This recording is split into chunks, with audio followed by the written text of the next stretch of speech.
Lane at the Underground, incredible musician, incredible talent, such a person to look up to in this community. And he was there when I debuted my drag at Fishy People.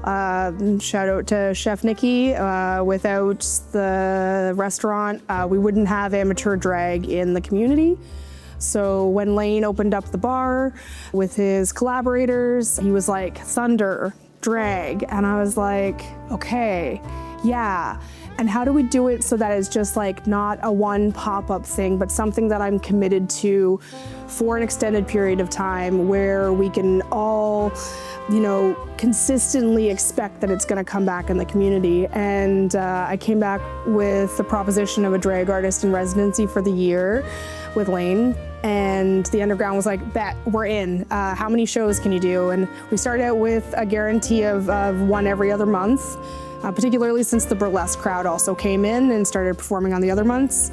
And then even around summertime, they were like, could you squeeze a few more in? And so we were able to pull up a show with an out-of-town guest starring in September, Ammonia. And then we also, Micah hosted their first show from concept to completion with a Weird Al show. So there were 6 Thunder Normz Present shows this year, and then there was the addition of the Ammonia show and the Micah Weird Al show, and then we also had 2 extra shows with Jenny Sis, who also popped up for some album drops for Kesha and Lady Gaga.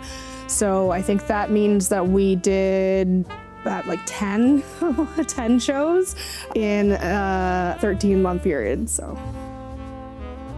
Yeah. Well, and when we started, so that's like, I think that's the evolution. It's like Pokemon evolving pieces.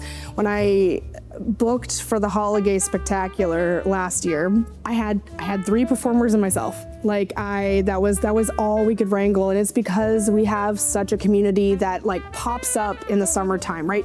We get a bunch of students that come home in the summertime and they bring so much energy with them. And then we get Pride and people decide to maybe try drag for the first time in Pride. So I did the best I could with what I had. We did a really, really short show and a nice long intermission. And it was the 4 performers, and some of them only wanted to perform once and others I got to perform twice. So I did that for myself, and Jenny committed to doing that, and my drag daughter Aurora. We're hitting volume 2 of the Holiday Spectacular this year, which is my grandfathered in, my drag fathered in show. I'll be doing the Holiday every year. Even if I'm not in it, I'll produce it. And now we have over like 8 performers in the set. Like that's tripling our numbers. And when we did our Pride hangover, like Show Me Your Pride show before Pride this year, I had over 13 performers performing. So like for a community our size, and for the background and the history of performance folk in town, like it's a really big deal.